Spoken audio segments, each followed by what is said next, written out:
and 6 for this handsome trophy. Do I hear another bid? It's going for 2 and 6 to the party in the check scarf. Next, lot 177. What have we here? One mother-of-pearl box, inlaid, containing a fan.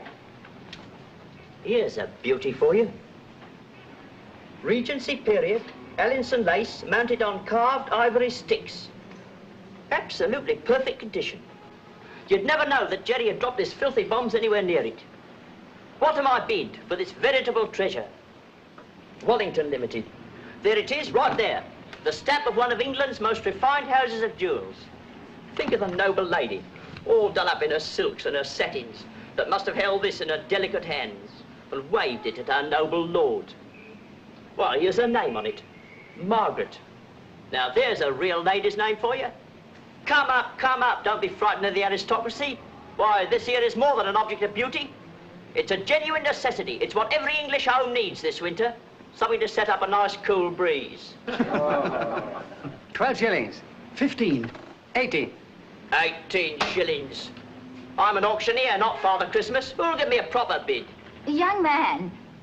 How much, madam? I have no intention of bidding. Why should I? It's my own fan.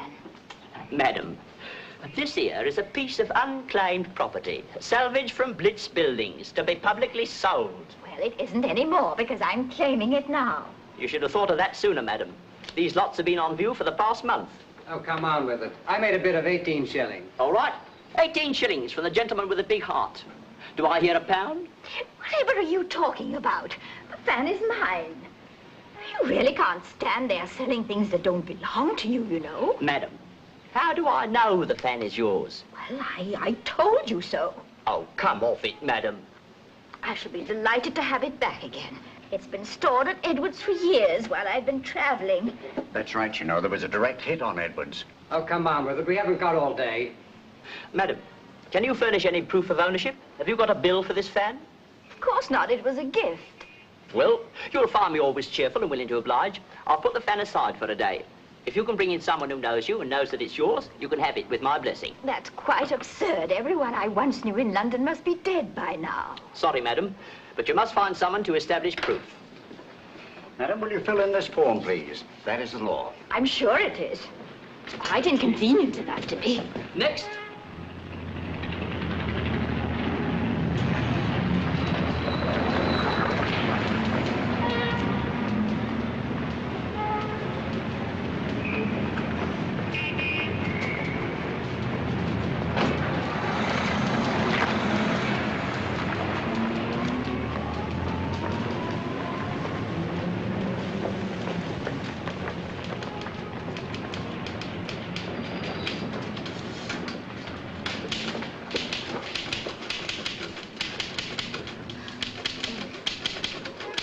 Good enough to tell me, is Lord Darlington still alive? He sure is. Oh, you're an American. Yeah. I've spent many years in your stimulating country. I get along very well with Americans. After you've married one or two of them, they don't seem like foreigners at all. Tell me, does Lord Darlington live here? Oh, yes, we all do. Oh, how picturesque. Yes, this is the drawing room. There's the dining room. There's the chandelier. And there is the painting over the fireplace. And you young ladies, you are perhaps, descendants? I hadn't known that Lord Darlington had ever visited America. Oh, no, we just ran our rooms here. Oh, forgive me, I've been away for so long. It's rather startling to find Lord Darlington letting lodgings. Don't you know there's a housing shortage? This is an office now. And just what office is this? We work for an organization in the States that sends packages of food to people here. I knew you were nice girls the moment I laid eyes on you. And does Lord Darlington have an office here, too? Oh, no, he has his rooms the way they always were. Poor old guy, how could he live any other way? He's a museum piece. A museum piece? My dears, Lord Darlington was once the most dangerous man in London. Is he at home now? Oh, he never goes out before 3, and always just at 3. Do you want to see him? Yes, please. Sure. Oh, who shall I say? Just tell him a very dear old enemy. Okay.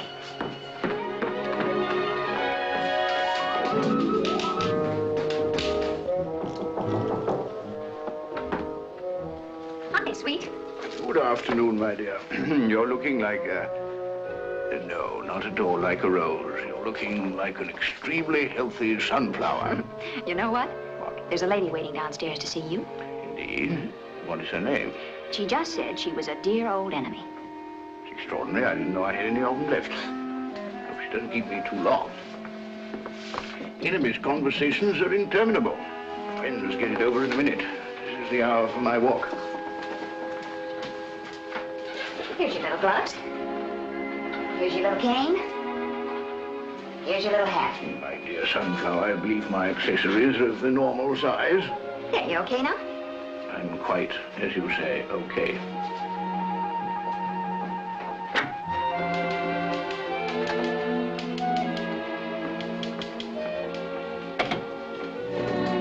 Why, it is Lord Darlington.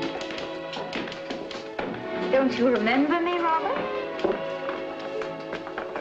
You must forgive me, madam, but I have such a wretched memory. Of course, at our age, we remember only ourselves. But don't you? Can't you? Please make me young again by telling me your name. Hey, Cynthia, have you got what came down from Liverpool this morning?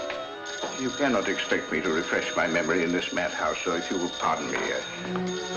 Pardon you? I'll do much better than that. I'll accompany you.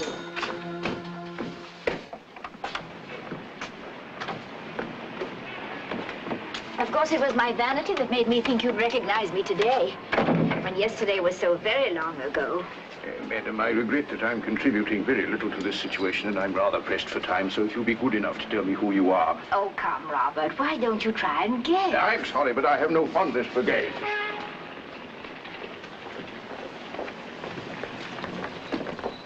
Good afternoon, my lord. Here it is, ready and waiting for you. I'm a bit late today. Oh, it's still fine and fresh, sir. Who else but Robert Darlington would wear primroses in this day and age?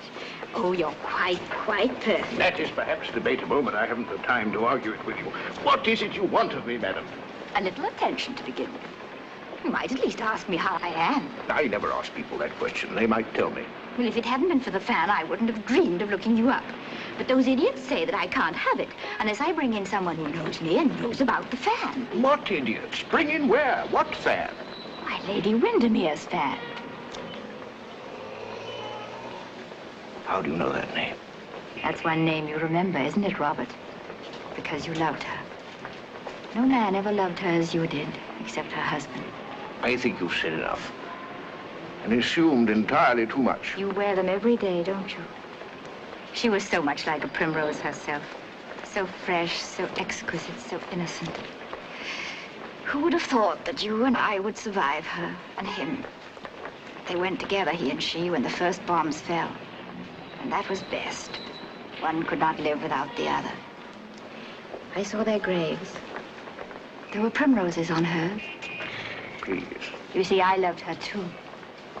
And so I was glad that you could not have your wish, that you could not destroy the happiness of her marriage. I will not have you speak to me this way. I've never seen you before. I do not know you, and I have no wish to know you.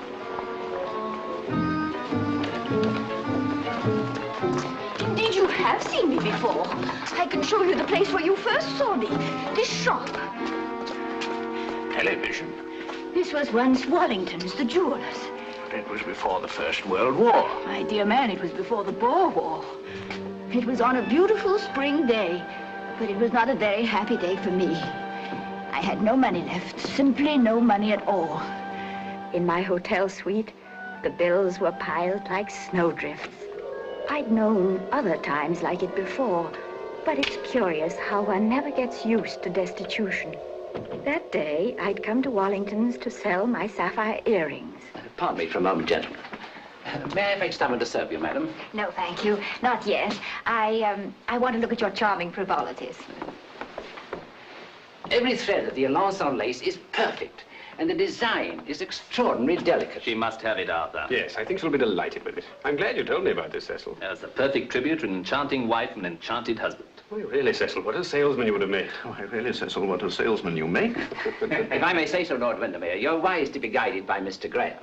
His taste is faultless. My dear Robert, the only way a poor man can indulge his taste is by selling it. Your wit is improving, Cecil. I'm entirely persuaded. I shall take the fan. Very good. Wait a minute, Arthur. I think you should have your wife's name on the fan. It'll make it so much more personal. Most thoughtful touch. How would you do that? Something very delicate. Rubies. An exquisite tracery of rubies. That's it. Excellent. Her name is Margaret. And her birth date should be on it, too. Oh, very good. It's the 24th of April, and be sure to have it done in time. She'll want to carry the fan at her birthday ball. Of course, my lord. It'll be finished in ample time. Good afternoon, then. Good day. May I be of service, madam? Lord Windermere's mistaken. Lady Windermere's birthday is the 21st of April. Lord Windermere said the 24th, madam. I just told you he was mistaken. You must remind him that he is wrong as soon as possible. Certainly, if you say so, madam. One can't help thinking that Lord Windermere would know better than anybody. Not better than anybody. Her birthday is the 21st. Oh, I'm sorry. I just came in to see Wellington for a moment. Of course, I'll wait. There's no need to. I'm glad of a bit more time. There are too many lovely things here for me to make up my mind quickly. Thank you for your most altruistic indecision. I think my idea of her name in rubies on the fan should be worth at least £10 more. Well, I think £5 is sufficient, Mr. Graham. You know, I was going to bring in the Duchess of Berwick on Thursday to see the emeralds. Very well, £10, Mr. Graham. Thank heavens. I remember in time. My wife's birthday isn't the 24th, it's the 21st. Oh, I already know, my lord. This lady was kind enough to inform me of the correct date. I'm sorry. I couldn't help hearing. I'm so glad you did hear. Thank you. Perhaps you wonder how I knew. Well, my vice, my most innocent vice, is reading the news of London society. And there's been so much about Lady Windermere's birthday ball on the 21st. Of course. The 24th is our wedding anniversary. My memory is always in a state of confusion about dates. I'm afraid it's even gone into a confused state about names. You cannot blame your memory for something that was never in it. My name is Mrs. Erlyn, but you don't know me. Oh, but I do know you, I'm sure. No. Perhaps Lord Windermere wishes that he did. Oh, you came back too, Cecil. Why, certainly. I thought of taking another look at some of Wallington's precious little trinkets. I'm sure we've met. No, Lord Windermere. I'm positive. There's something about you. I know this isn't the first time I've seen you. And I hope it won't be the last. I've just decided to stay in London. They say it's a very small place. I hope it's true. How remarkable that we should meet again so soon, and in the same company. I dare say you left a glove here, Robert. Well, of course I did. But you've got both gloves on. I always carry a third glove to leave behind. Then I can return for it and find out how my friends have been improving their opportunities behind my back. They really don't deserve it, Mrs. Erlyn, but let me present Lord Darlington, Mr. Graham, the two best-dressed men in London. Ah, but there is a difference between us, Mrs. Erlyn. You see, I live by my wits. Lord Darlington is a much more usual type. He lives on his money. The witty so often undervalue the rich, and vice versa. The settings on my earrings are rather loose. Will you have them tightened and send them over to me? To Mrs. Erlyn, Albemarle Hotel. Yes, madam. Good afternoon. No, I didn't sell my earrings, after all. It, shall we say, came over me that it was not going to be necessary to part with them. I knew one of you three men would solve my problem.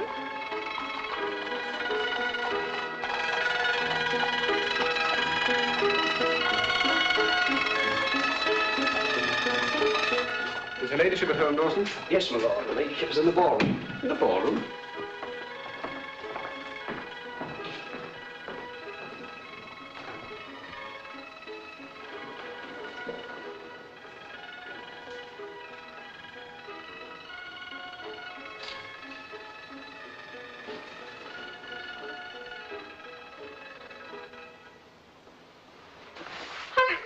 Will you please get down before I have heart failure? I've just been measuring how much garland I'll need for the decorating.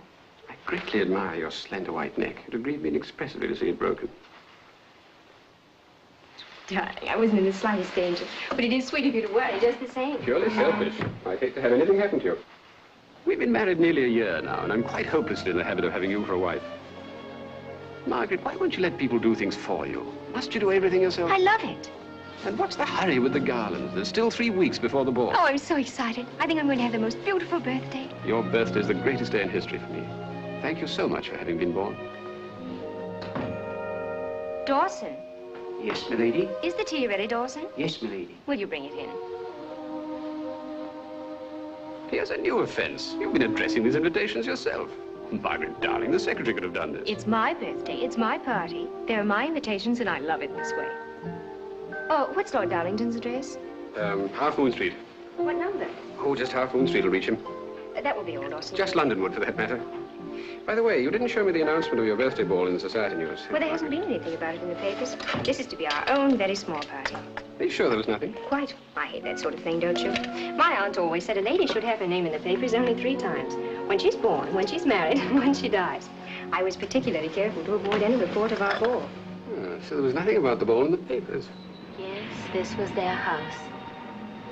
This was where they were happy. My dear lady, you've painted a very pretty little picture of domestic bliss. Arthur told me about it. And now I'm supposed to imagine an intimate little supper with Windermere pouring out all his confidences as well as the champagne. Oh, no, nothing half so formal. He told me on one of his visits. As a matter of fact, he called on me at the Albemarle the very next afternoon. Windermere, the model husband. Windermere, the model husband. And you have accused me of trying to destroy that marriage. I wanted to keep that marriage happy. Madam, it does no good to stir up these things. Dead scandals have earned the peace of their graves. Here is where we really must part.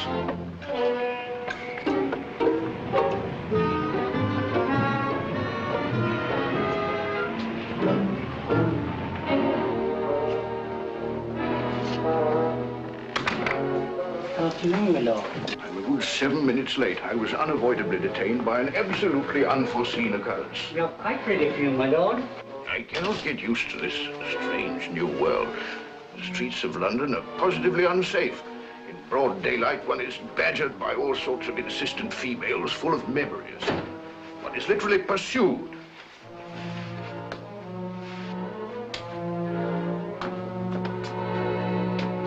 Thank you, Simpson. May I be of service, madam? Lord Darlington is in there, isn't he? Oh, really, madam? Of course he is. I want to talk to him, but what? This is most irregular, madam.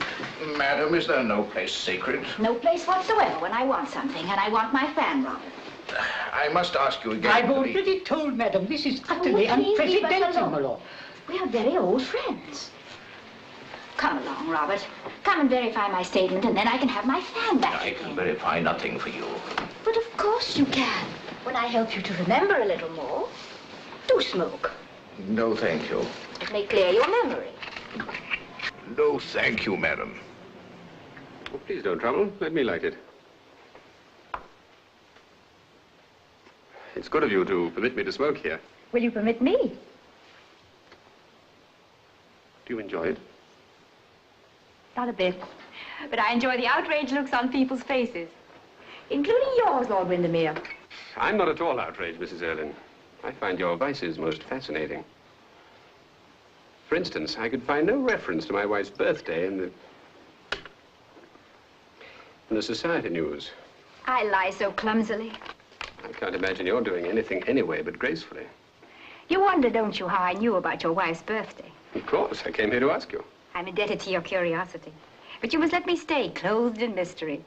Mystery is the most important garment in the wardrobe of an adventuress. Adventuress? Yes. Does the word shock you? To me, it only means one who loves adventure. You must have had many of them.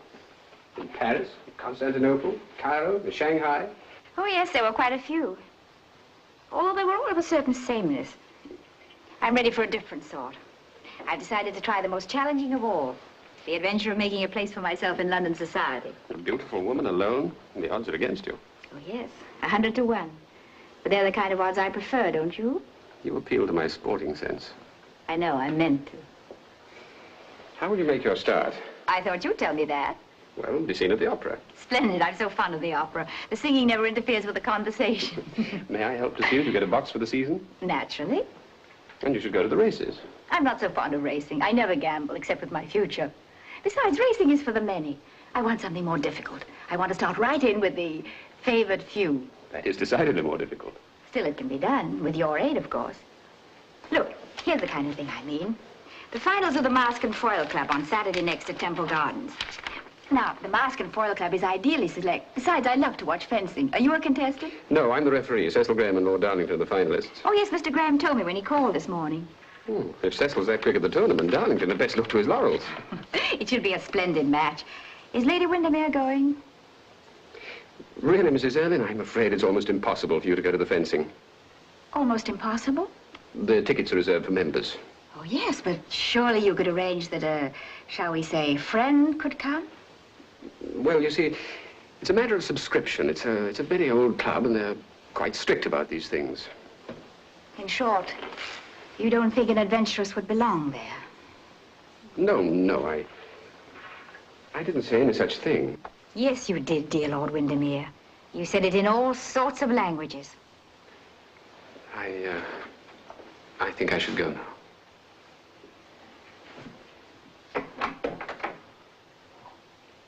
I still don't know how you knew my wife's birthday. I'm glad. I keep my mystery. You're very kind to let me stay so long. I see I've made you keep someone waiting. Oh, no, you haven't. They are my own inventions. I always keep them in sight so that when a gentleman calls, they provide an opening for a conversation. We didn't need one, did we? I hope we meet again soon. I'm sure we shall. Probably at the fencing match, Lord Windermere. Good afternoon.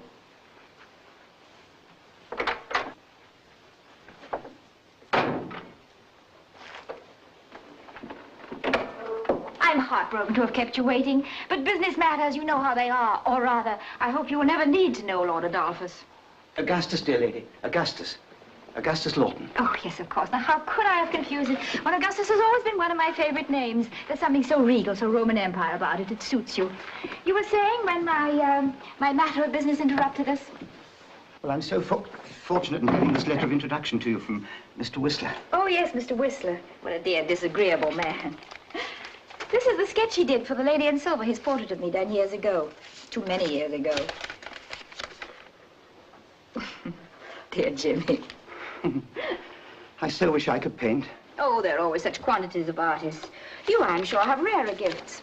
I know you're someone famous. Where is it I saw your name in print and only lately? Oh, I know. Aren't you a member of the Mask and Foil Club? I'm second vice president. How wonderful of you. Do make yourself more comfortable. Oh. Won't you have a cigarette? Thank you.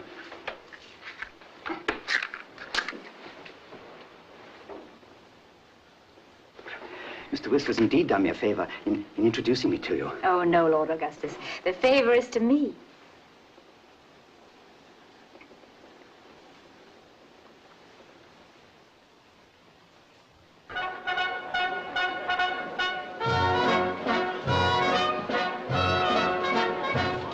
Why did you sit here? That'll be fine. Do you think it's going to rain? I don't think so. Oh, look, there's Darlington already. Thank you, Lancelot. Excuse me a moment. Good afternoon, Arthur. Hello, Robert. I hope you're in good form. Well, I hope I don't disappoint you. Excuse me, Margaret. Certainly. I want to apologize, Lady Windermere. Now, what have you done? I told you the other evening that even you could never look more beautiful. Now that I see you today, I find I was wrong. I wonder why a man thinks he's pleasing a woman when he says things to her he doesn't mean. But I do mean them. I hope not. I like you very much, you know that. But I shouldn't like you if I thought you were what most other men are. Believe me, you're better than most, and I sometimes think you pretend to be worse. If you pretend to be good, the world takes you seriously. If you pretend to be bad, it doesn't. Don't you want the world to take you seriously? No, but I want you to take me seriously, Lady Windermere. Why me? Because I think we might be great friends. You may need a friend someday. Well, I think we are good friends. And we will be, so long as you don't spoil our friendship. What's the matter with Darlington? Has he given up already? Lady Windermere, it would have been much kinder to me if you'd come heavily veiled and swathed in thick shawls. As you are, I shall have the most terrible time keeping my eyes on my opponent. You'll see how useless it is to protest. All men are bound to pay you compliment. Unfortunately, compliments are the only things I can afford to pay. Gentlemen, do you remember there's a match you're supposed to take part in? Of course. Arthur, do you think the rain will hold off? It looks very threatening. I don't think it'll rain. What do you think, Robert? Your guest, Arthur? Mrs. Erlyn? Augustus is a fool. You must pay me a great deal of attention this afternoon, Augustus. I shall need it. Tell me who people are. Well, there's my sister, the Duchess of Berwick. Who on earth is that with my brother? Do you know Mr. Hopper? What an interesting face. You must introduce me to her. And next to her, Lady Agatha, my niece. And there is Lady Windermere. Her name is Mrs. Erlin. She lives in the same hotel as I, the Albemarle. Is there a Mr. Erlin? I don't think anybody knows. She looks like an edition deluxe of a wicked French novel meant especially for the English market. They say she has quite a past. She looks as if she had at least a dozen. Well, Arthur, are we going to start? Perhaps we'd better postpone the match. Due to the inclemency of the weather or the arrival of Mrs. Erlin. All right, let's start.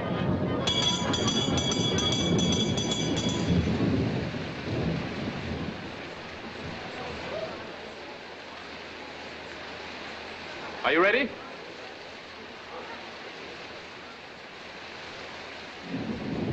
En garde. Play. Agatha. Yes, Mama? We're going inside. I won't risk ruining my new hat to see whether Graham touches Darlington first or Darlington Graham. Come along with us, Margaret, or you'll be drenched. Oh, I can't leave. The match isn't over yet. Oh, my dear, they can't possibly go on in this weather. Look, Arthur's calling the match now.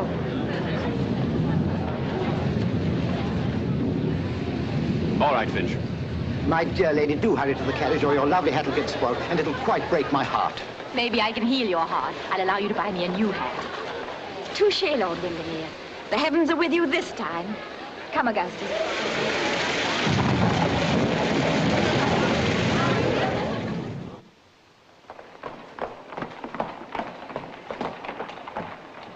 Wait for me.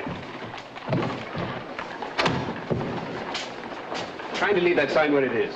I beg your pardon, sir. This house has been let. I'm the agent. This house has not been let. Oh, but Lord Windermere will sign the lease by 3 o'clock this afternoon. Oh, he will. It's extremely interesting. You there. Augustus, have you completely lost your mind? What are you doing? Well, as you see, dear boy, there's no end to what I'd do for an attractive woman. And she's dimmed attractive. But I'm dimmed if I can understand all this. She must be rich. She's taken this house. But who is she? Where does she come from? Why hasn't she got any relatives? Dim nuisance relatives, I know, but they make one so damn respectable. And why are the women so down on her? You should hear what my sister says about her. Don't tell me the Duchess of Berwick has met her. Well, not yet, but she's heard things about her. Didn't leave a rag on her. That doesn't matter, though, because she's got an exceptionally fine figure. Mrs. Erlin, I mean, not my sister. Oh, I don't know what to do. Sometimes one would think I was married to Mrs. Erlin. She treats me with such dimmed indifference. And when I complain about it, she's so clever, she can explain everything. Do you mind if I have a word with her? She can get into this dim thing called society, can't she, Arthur? Where is she? Upstairs, deciding on the move for her bedroom. Would you introduce her to your wife? Would you do that, old boy?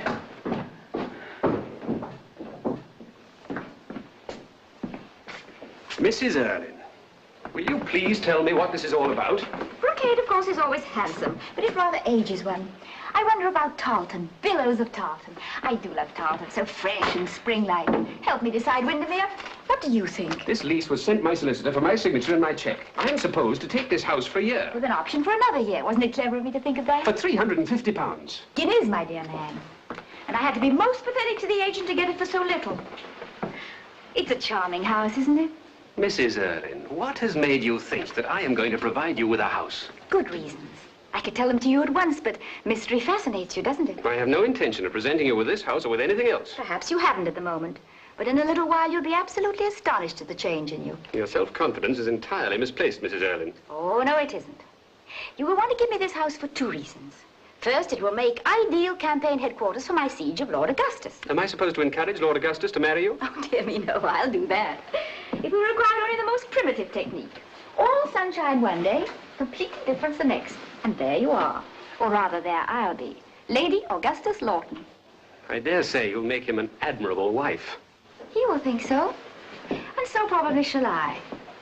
Of course, I shall require your financial assistance before we're officially engaged.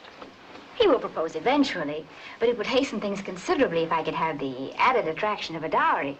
He can so easily think that I inherited it from a third cousin or a second husband or some distant relative of that kind. Nothing ostentatious, say £2,500 or so. Mrs. Erlin, you are the most outrageously brazen woman I have ever met in my life. Thank you. I always enjoy being described in the superlative degree. Now for the second. You really mean to stand there and tell me that I am to give you a house and a small fortune because I called on you once? You were fascinated by me, admit it. It rained the other day, Lord Windermere, for you. But now the sun is shining, for me. Will you kindly tell me why you feel that you can practice this extortion? I'm going to tell you. Mrs. Erlin, my dear lady. Oh, dear, I quite forgot Augustus. It's so easy to. I'll send him away at once. You come back later and I'll tell you then. I must insist that you tell me now. Come back at 5 o'clock. I shall be busy at 5. Not as busy as that. I'll see you at 5 o'clock. I'm coming, my dear Augustus. Poor Arthur. He was furious with me, with himself, with everything. Because he knew he would come back at 5 o'clock. Did he? Promptly. You know how curious men are. I'm sure you satisfied his curiosity. Certainly. May I ask how? In the simplest possible way, by telling him the truth. There's nothing like a lifetime of lying to make one realize how effective the truth can be. You understand that, don't you, Lord Darlington? My life was not devoted to lying. It didn't have to be. You let the lies come to you. And then you used them most adroitly in your attempt to break up the Windermere marriage. Yes, but I honestly loved Margaret, and I had no hope until I heard those stories about you and Arthur. His visits to you and his paying for your house in Curzon Street. That gossip was a godsend to me. It was my chance. And you took it. And I took it. I knew she was going shopping that day, and so I waited for her and followed her to the Burlington Arcade. It was too great a temptation. And you know that a man can resist everything except temptation.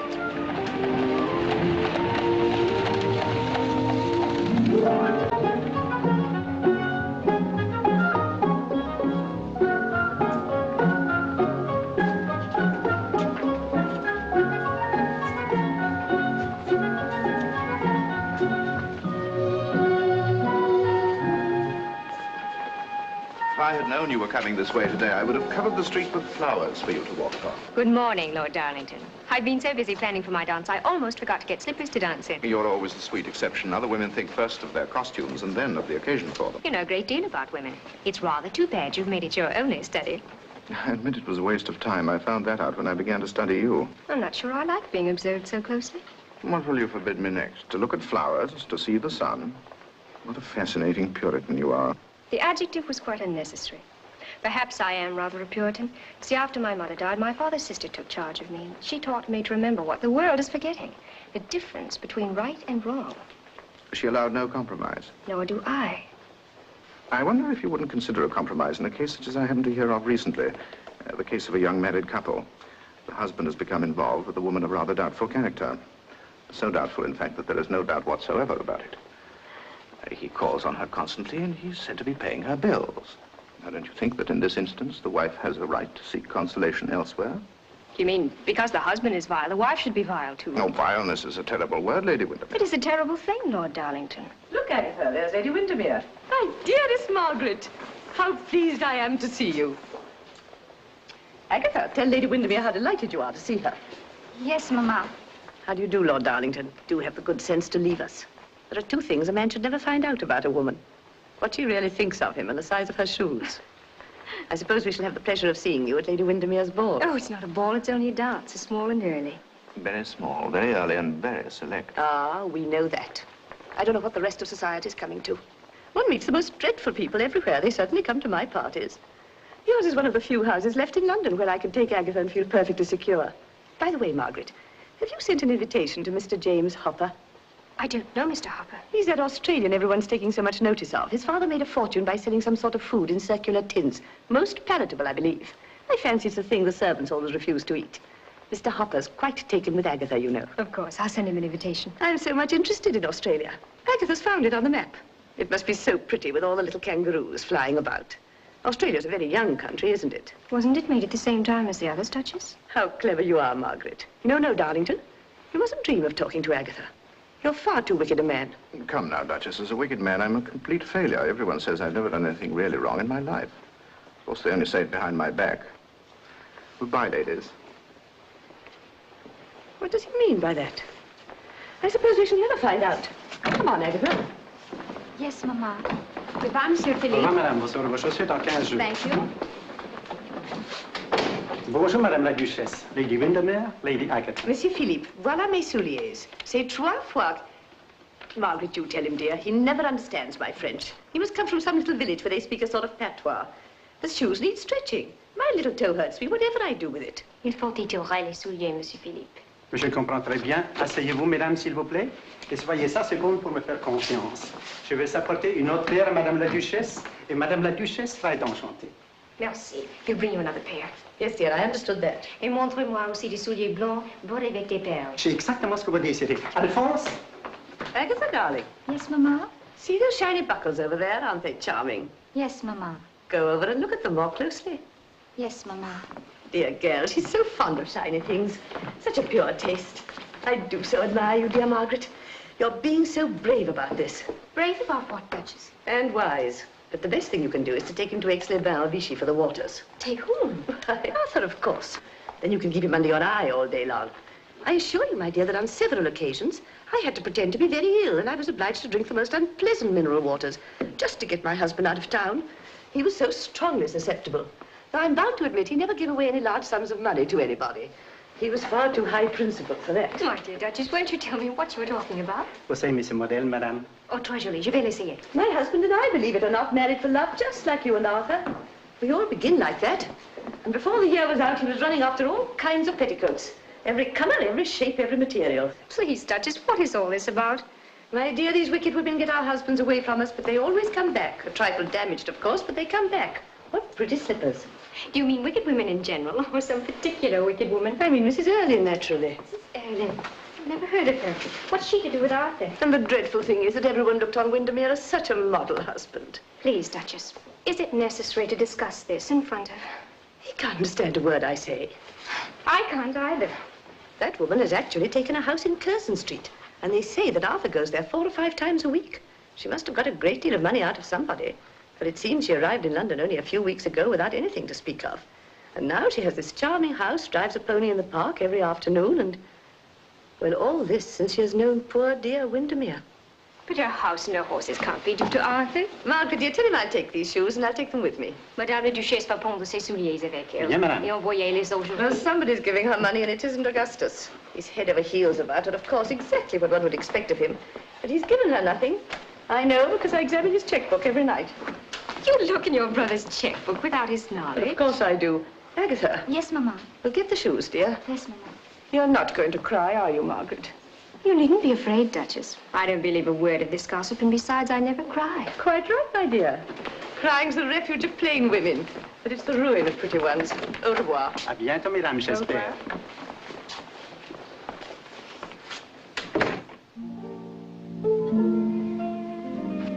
It was a pleasant evening, wasn't it, darling? I loved it. We should go to the theatre more often. Society is at its best there. All the chattering comes from the other side of the footlights. So different from the opera, isn't it? Did you hear what somebody said about the opera? They enjoy it so much because the singing never interferes with their conversation. Who did you hear say that? Well, I don't know. Somebody told me somebody said it. It's so late in the season, people repeat almost anything. I recommend you as hairdresser to all my friends. I should be glad to serve them, but my heart wouldn't be in my work. If it should be, I'd kill them. Are the plans for your birthday party all in order? Oh, I really think I've attended to every single thing about the dance. Oh, no, I haven't. I didn't send a card to the Duchess at Berwick's, Mr. Hopper. I must go down and do it at once. You must do no such thing. But I promised the Duchess. You can keep your promise in the morning. You didn't tell me you saw the Duchess today. Didn't I? I met her at Philippe's. And how many reputations did she destroy? Oh, she was rather interesting today. She talked about you. Oh, what did she find to say about me? Except, of course, the highest praise for my character and for my tailor. I didn't pay much attention to most of it. In fact, to any of it. She did say you were extravagant. It seems you've been buying houses and horses and all sorts of things for some mysterious lady that's lately come to London. Mrs. Early or Errol. I really don't remember. Well, I'm glad you don't pay much attention to her. Why should I? You remember the things she told us about Lady Jensen and her husband and that incident in the south of France. Come, let's have no more horrible stories. Did you see anyone pleasanter today? Yes. I met Lord Darlington. Oh, Robert? I saw him too. Or rather, I caught a glimpse of him. He drove past me in Curzon Street. Curzon Street? Yes. What were you doing in Curzon Street, Arthur? I was endeavoring to get from one end of it to the other. Why do you ask such nonsensical questions? I don't know. I suppose I must have nonsense in my head. Tired, darling, that's what it is. You need a rest. I think we both do. Why don't we go abroad after the ball? It's curious. Well, what's curious? You're suggesting that we go abroad. The Duchess suggested it, too. She thought it would be a very good thing. Then for once, the Duchess and I agree. Even she can't be wrong always. No, I suppose she can't always. Is something wrong, darling? No, I was just thinking. What about it? Lady Jensen. She and Lord Jensen no longer live under the same roof. She left him. I just said that the Duchess had to be right sometimes, didn't I? It has to do with the law of averages. Arthur, what's the matter with you? Well, what's supposed to be the matter? You just shouted. I didn't do anything of the kind. And if I did, you show me the man who can discuss the Duchess of Berwick without losing his patience. And you show me the woman.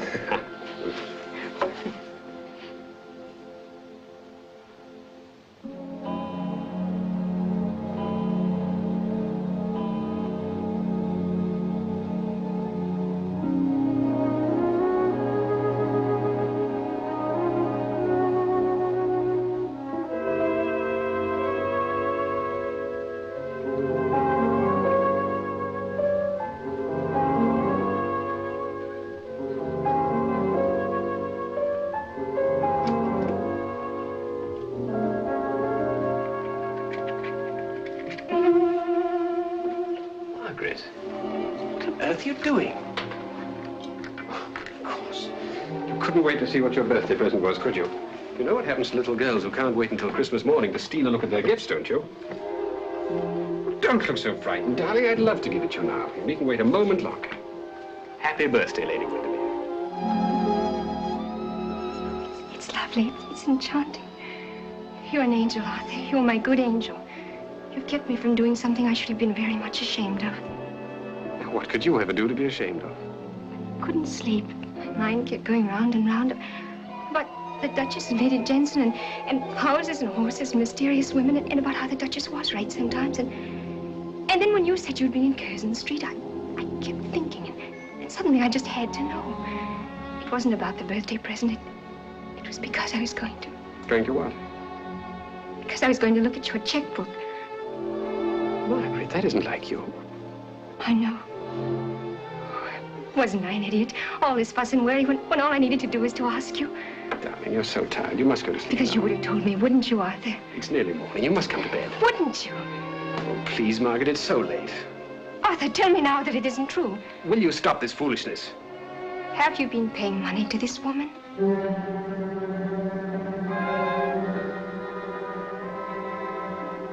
Then I must find out for myself. Margaret, you don't understand. You don't understand that things are not always what they may appear to be. £600. It's insane to put a wrong construction on certain circumstances. Mrs. Erlin, £400. Margaret, listen to me. Sometimes things seem to be what they're not. £700. Mrs. E. Oh, it's all true.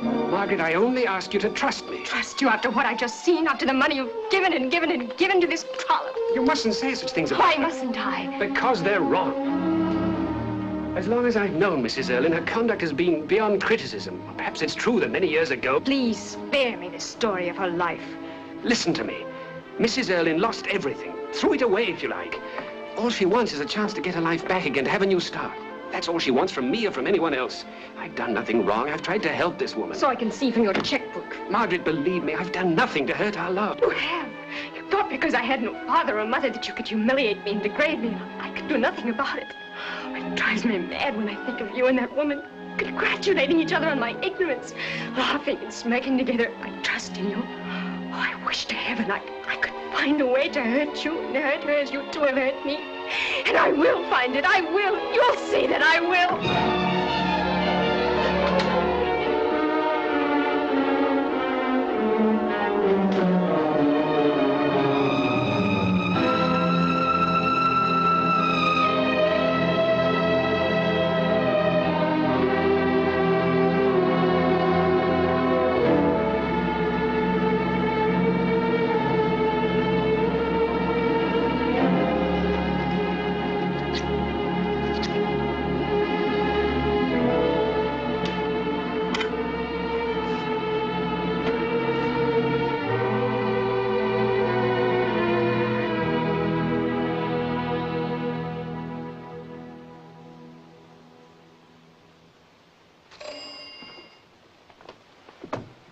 afternoon, madam. Has anyone called? Lord Windermere has been waiting for quite some time. If I'd known you were coming, I never would have coaxed Augustus into playing that second set. The house is beginning to look like a house, isn't it? I've been hopelessly involved with masses of upholsterers and drapers on it, and I had to plead virtually on my knees with the carpet dealers, or there would have been no new carpets for months. I'm sorry, Mrs. Erlin, but there'll be no further need for carpets or anything else for this house. And why not? Because you're leaving it. You're leaving London, leaving England. And Margaret knows everything? Not everything, but enough. Who told her? Some friend. Oh, I'm sorry I didn't tell her the truth myself from the first. Curious. I regret my bad actions, and you regret your good ones. It appears that all London is gossiping about this house and about the money I gave you. You take these things too seriously. Mrs. Erlin, I wanted to help you. I didn't realize how things would seem and what people would say. You must leave London. You're breaking your word, Arthur. You promised me the chance of a new life, a secure and decent life. I know I did. Well, you haven't given me that chance. I'm not yet assured my position so that Lord Augustus will actually ask me to marry him. I can't help it. You must go. Please don't give me orders, Arthur. I shall stay in London as long as I choose. Yes, Bessie? I beg your pardon, madam. This has just been delivered by special messenger. Thank you. You don't want to cause Margaret any more pain, do you? I'd never seen her as she was last night. And today, she's locked herself in her room. There's no telling what she might do. I can't lose her. If I do, I lose life itself. And what about my life? Must you always think of yourself? Don't you realize that if you stay here, Margaret is bound to find out who you are? Suppose she does find out, would the world come to an end? It would for her. You'll not hound me out of London. I've made mistakes, yes, and I've paid for them. And now you come to me and tell me I must pay again and go on paying for the rest of my life. Well, I won't do it. My account is settled and I'll pay no more. I, too, have been paying for your mistakes, Mrs. Erlin. And I'm willing to pay considerably more. And that is to end any further demands on me. I'm making out this check to you for £10,000. It's drawn on the Paris branch of my bank. Payable only in Paris, and only within the next 3 days. I won't go, and that is final. The club train leaves at 10:45 tonight. There is no emergency to excuse your conduct. You're disposing of my life with utter selfishness, and now you add vulgarity to cruelty. You're the lowest of all things. You're cheap.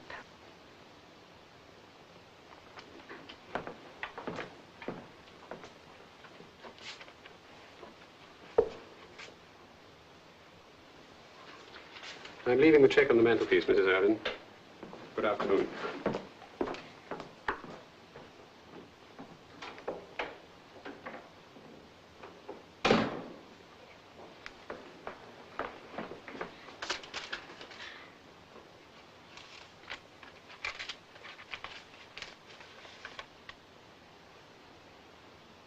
As long as I live, I'll never forget that moment.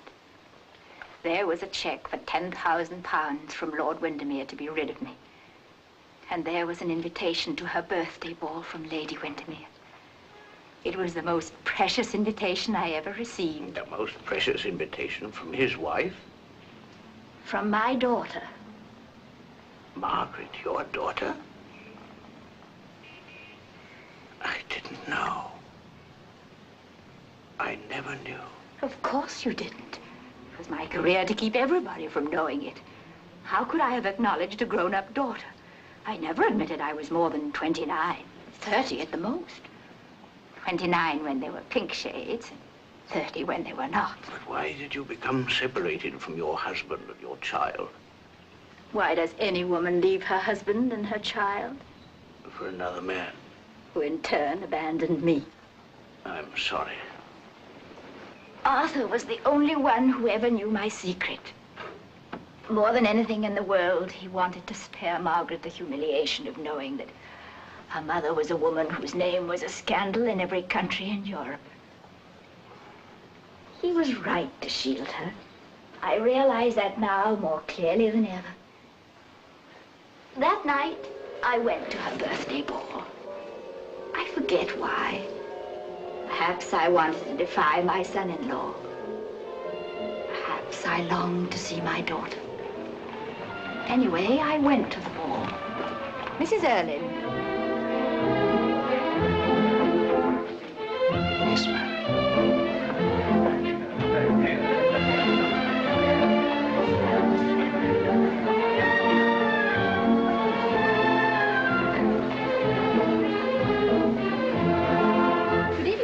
Dear Colonel, Margaret, hello, how are you? It's been so long. I was just saying... Good evening, Arthur. Hello, John. Nice to see you, Lady Paula. Good evening. How dare you come to this house tonight? Isn't especially daring to accept an invitation. How did you get that? A messenger, a special messenger. Such a dependable service, don't you think? You're not going in. We'll have your carriage called at once. Manners before morals, Lord Windermere. Good evening, sir.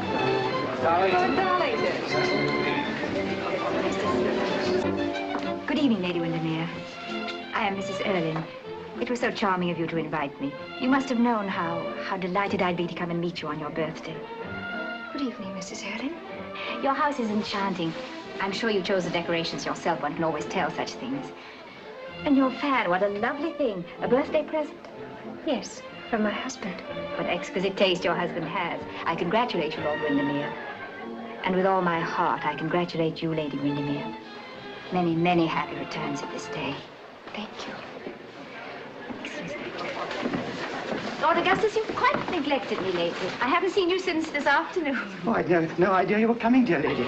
Excuse me. You should have told me. Isn't the surprise pleasanter?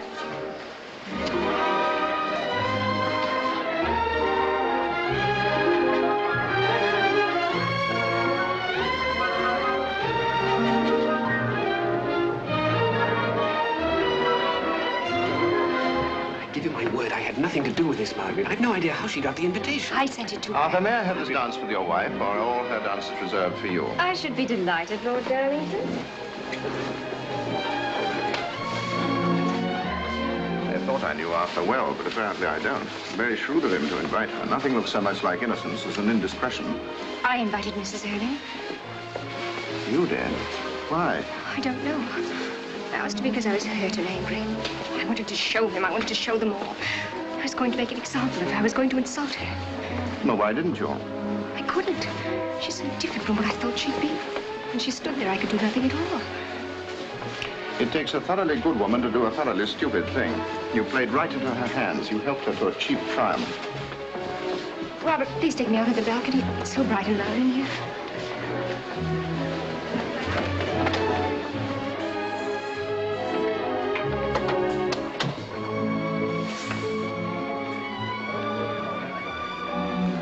Tell me what I'm to do.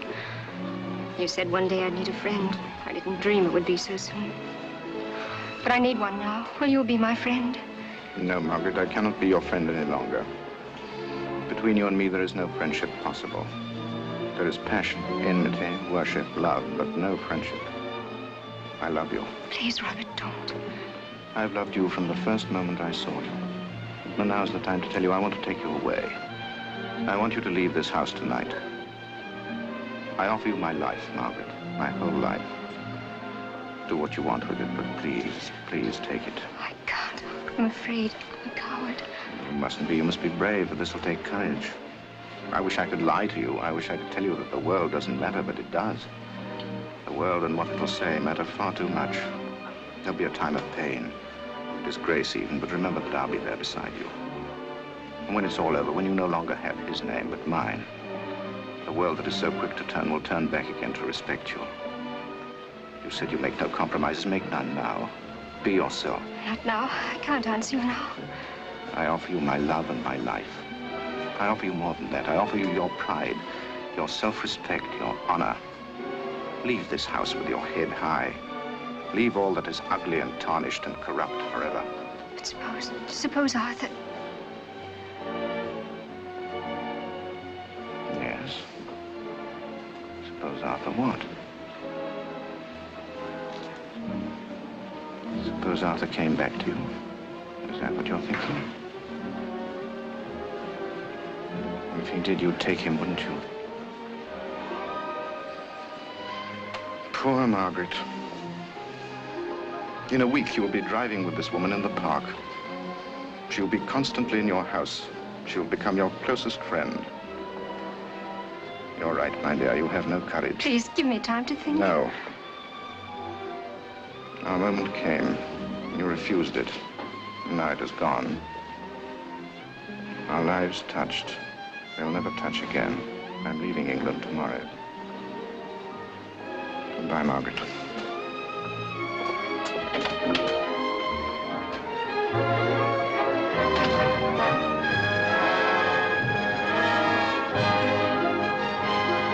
Darlington.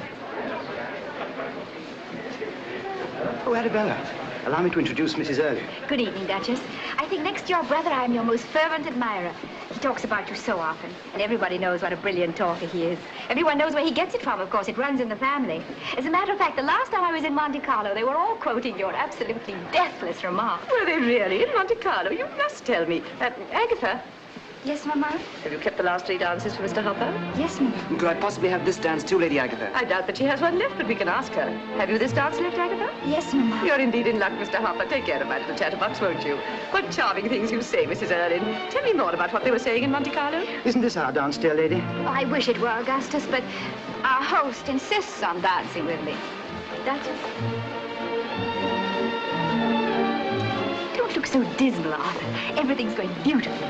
From tonight, the odds are greatly reduced. I'm sorry, but I don't know what you mean. You told me the odds against my being received into London society were 100 to 1.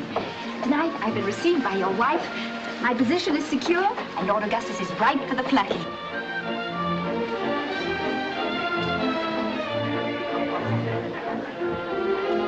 I just cannot imagine what made Margaret ask you here tonight. I don't know what will come of it. Nothing but good. I'm planning to have a little talk with Margaret. Oh, please don't. Please don't cause us any more trouble. Would it cause more trouble if she should understand about those checks to me? What are you going to tell her? How pleasant it is to have a son-in-law who dances so well. What are you going to tell her? Leave it to me. I never rehearse my conversations. It will just be some heartwarming little story about your true friendship for Augustus. Arthur, I must tell you, everyone is remarking on what a handsome couple you and Mrs. Erlin make. How civilized of poor dear Margaret not to be jealous. Agatha. Yes, Mamma? Come here, Agatha. Yes, Mamma? Has Mr. Hopper... Yes, Mamma. And what answer did you give him, my child? Yes, Mamma. Do you hear that, Mrs. Erlin? Dear Agatha always says the right thing. Mr. Hopper, come here. Agatha's told me everything. How cunningly you two have kept your secret. You may kiss me, Mr. Hopper. You don't mind my taking Agatha off to Australia, Duchess? Australia? With all those horrid kangaroos crawling about? Oh, well, we'll talk about that tomorrow. You must come and lunch, of course. And you'll join us, won't you, Mrs. Erlin? With pleasure, Duchess. Well, run along, children. Yes, Mamma. Till tomorrow, then, at luncheon. Aren't we going to have our dance at last, dear lady? I believe the next one's a polka. I just learned it. I can hardly wait. But first, I want to talk to our hostess.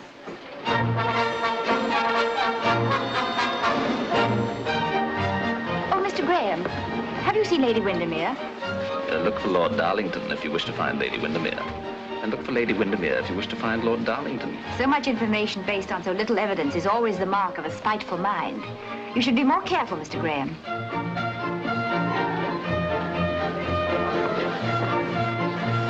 Would you take me to Lady Windermere, please? I believe her ladyship is out on the balcony, madam. I just took her cloak to her there. Is she alone? I believe so, madam. Lord Darlington left a while ago.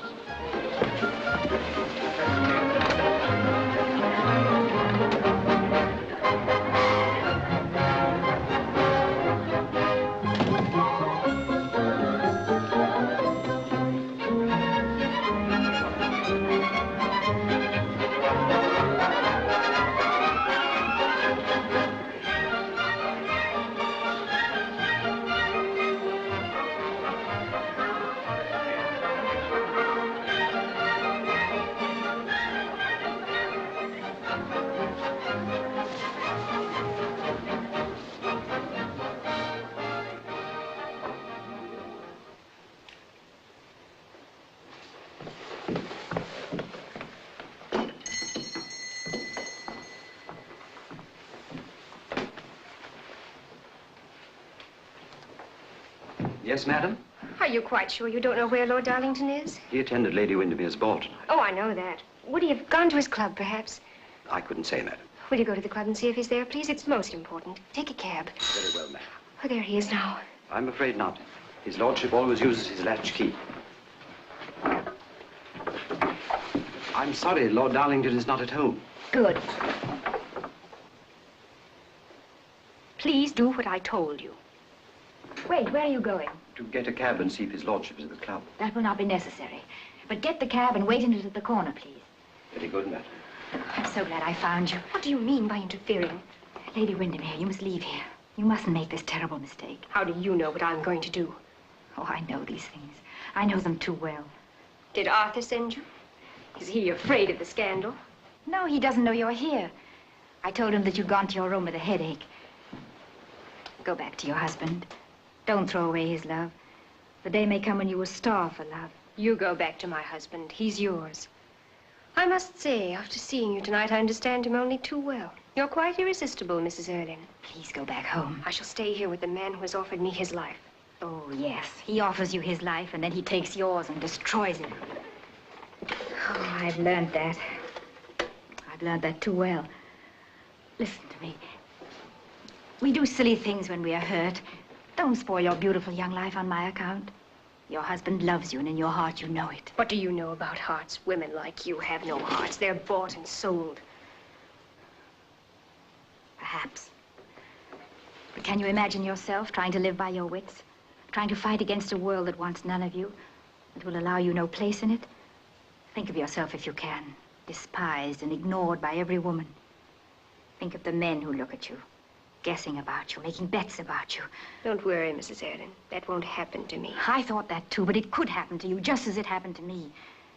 I was just as young as you, just as beloved, just as mistaken. But you'd be lost, child. You couldn't stand it. There's only one thing that I can't stand. Don't say it. It isn't true. I mean nothing to Arthur. The money that he gave me was really a gift from Augustus, who didn't want to write his own checks because he was afraid of his sister, the Duchess. You're most accomplished at clever little stories, Mrs. Erlin. I hate to admit this, but you're jealous of a woman who could easily be your mother. Don't mention that name. You're devoted to her memory, aren't you? Think of her now. Think what she would say if she were alive. She would tell you to go back to your husband, that your place is with him. I don't understand. What makes you say all this? I once ruined a man's life, just as you're about to ruin Arthur's. But we don't ruin a life and go scot-free. We ruin ourselves from the moment we do it. I don't want anyone to stand in front of you one day and tell you that you're a woman that can be bought and sold.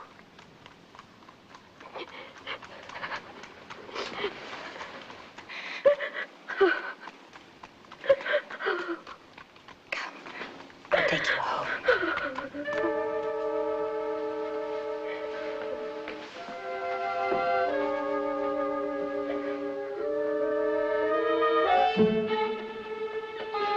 I shall want you at 9 o'clock sharp tomorrow. Yes, my lord.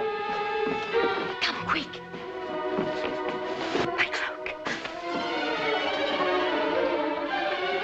Good night, Mark. Good night, my lord.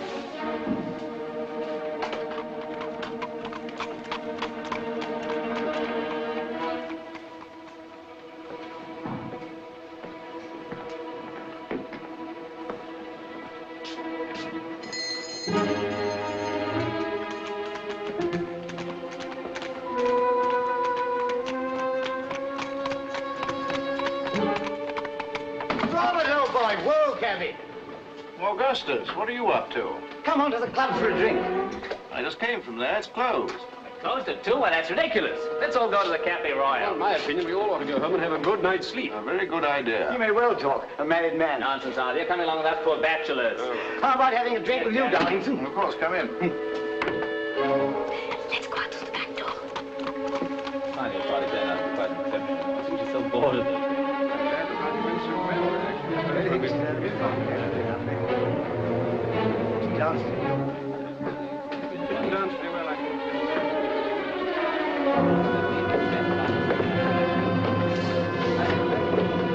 Hoskins. Hoskins. You see Mrs. Erling fascinating. Afraid we should have to wait upon ourselves. Our kind found Hoskins. Soda or water? Water, please. Robert, you're just saying what a great evening we all had. Yes, delightful. No, don't drown it. Make mine a small one. I really must go home in a moment. I shouldn't leave Margaret alone. Now, don't go yet, old man. You're only awake now. Margaret not feeling well? She had a headache. Soda fine. Probably the excitement of her first ball. Probably. By the way, why did you leave so early tonight, Robert? And I had some rather important matters to attend to. I'm leaving England tomorrow. Isn't it very sudden? Right. Fellows care to play cards? I can't. I promised Mrs. Erling never to gamble or drink again. He's actually keeping half his vow. That's the worst of women. They're always reforming men. Yes, they always find us bad. I don't think we men are bad. I think we're all good. No, we're all in the gutter. But some of us are looking at the stars. Very romantic tonight, Robert. You must be in love. Who's the girl? Come on, Robert, you can trust us. Who is she? The woman I love is not free. Or thinks she isn't. Don't let it worry you, Robert. There are only two great tragedies in life. One is not getting what one wants, and the other's getting it. Come on, Augustus, I'll take you home. I don't want to go home yet. This is the best joke of the season. Augustus, don't be a fool. Don't you realize? Here he is talking of pure love, and all the time he's got a woman in his room. Hey, found my fan. Turn the fan. What fan? Show us, Cecil, come on. Talking about? All perfectly ridiculous. There must be some mistake. It's my wife's fan. There can't be any mistake.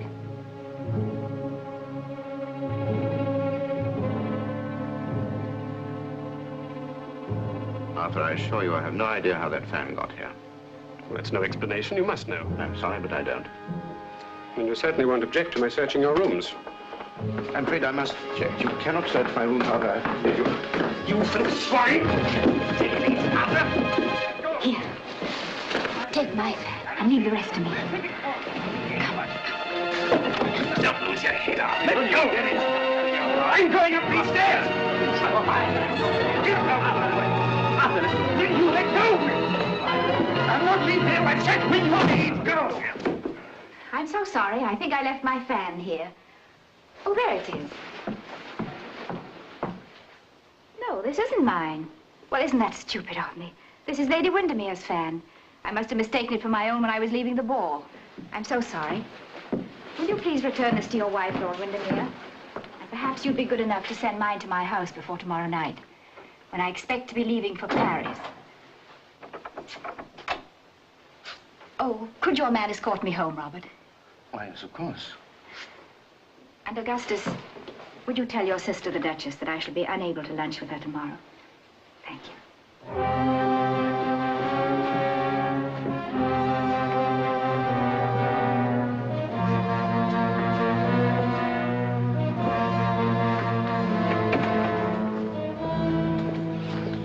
Did the young lady, Yes, madam, I put her in the cab. You would be doing your master a real service by not telling him that there was another lady in the house tonight. I understand, madam.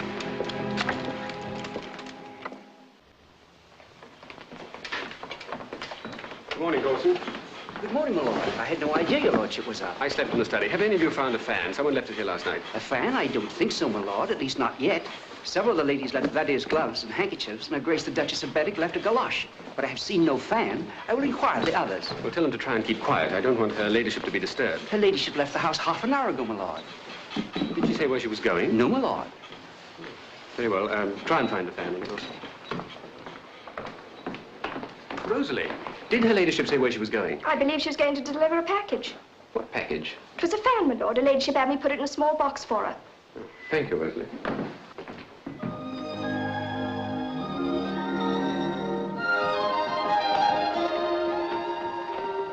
My dear child, you've come to see me. It's hard to believe. It's lovely to believe. I had to see you. I can't accept your sacrifice. It's too much. You must be calm. Come and sit down. You look pale. I don't mean to. Didn't you sleep well? No, of course I didn't. Oh, Mrs. Erlin, think what you did last night. You threw away all your hopes, all your safety, all your life. Now, what does a child like you know about my hopes and my safety? I saw you ruin them just to save me. Why did you do it? Perhaps because your hopes and your safety and your life are more precious than mine. Or perhaps it was because I'm very fond of you, Lady Windermere. Oh, I can't let you do it. I'm going to tell Arthur everything. No, you mustn't dream of doing that. But I owe it to you. If you think you owe me something, pay me by silence. Don't spoil the one good thing I've done in my life by telling it. I know your mother would think that. I know that she'd want above all that you keep Arthur happy. I think your father would want that too. Yes, I know he would want my happiness. He had so little happiness himself after my mother died. He loved her very much. They say people don't die of broken hearts, but I know that he did. As you see, I'm packing again. Packing and unpacking, that's the rhythm of my life. You know, I'm rather glad. Really, London is too full of fogs and serious people. Whether the fogs produce the serious people or the serious people produce the fogs, I don't know. Oh, there's your carriage. There's your Arthur. Good. At least I can tell him how foolish I was to suspect him. You'll do nothing of the kind. Not that you are not foolish, but to admit it, and to a husband. Never. Here I came to give you back your fan, and I've forgotten to do it. I'd rather like you to keep it, to remember me by. Oh, I should love to have it. I hate to say this. Goodbye, Lady Windermere. You'll write to me, perhaps? I don't think so, child. Our lives will lie so very far apart. We belong to different worlds, you know. I used to think that. Now I know better. There's the same world for all of us.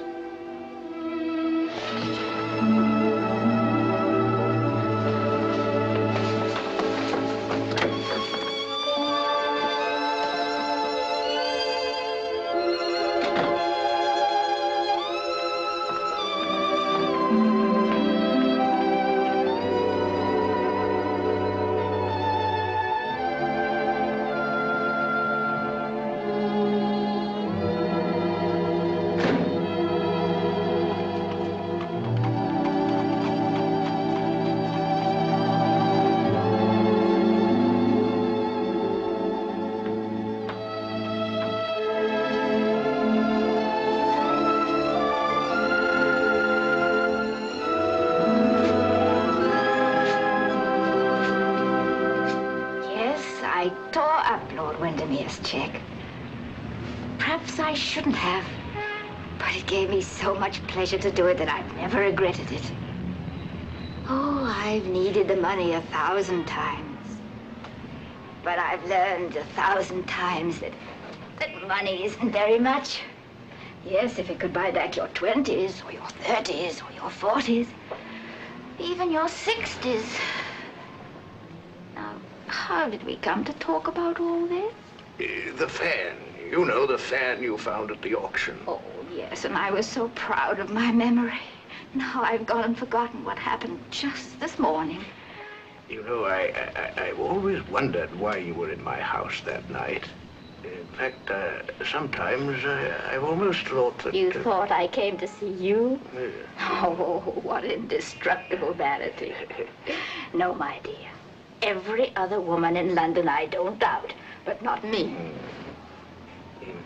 Mrs. Erlin, I find we have so many things to talk about. It would give me great pleasure if you would dine with me one evening soon. Robert, we're grown up now. Besides, my dear, you must save your coupons. I shall be so happy to have the fan again. After Margaret had gone home that morning, she sent me a bouquet of red and white roses. And her fan in the mother-of-pearl box. The fan with her name on it. Come on, let's go and get it now. Oh, yes, Ready, my lord. It's such a treat to press a fine chariot nowadays. Oh, I see.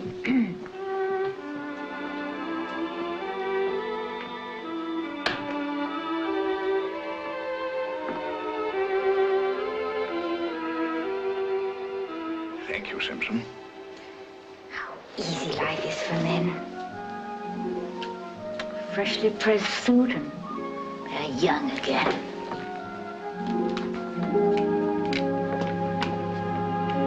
My dear.